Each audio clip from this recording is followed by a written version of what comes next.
Derek with Eliminex. We're here in Monroe, New Jersey. I'm holding the phone this way. I was holding the phone vertical.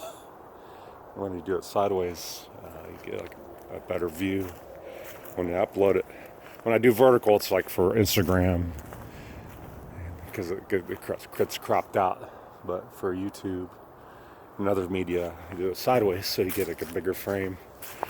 So it's raccoon problem. I'm going to take another video in the attic if I can get any definite footage. But we already spotted how the raccoon's getting into the house. Likely climbing this tree. It's a lot much easier. I mean, they're capable of just going up the siding if they wanted. And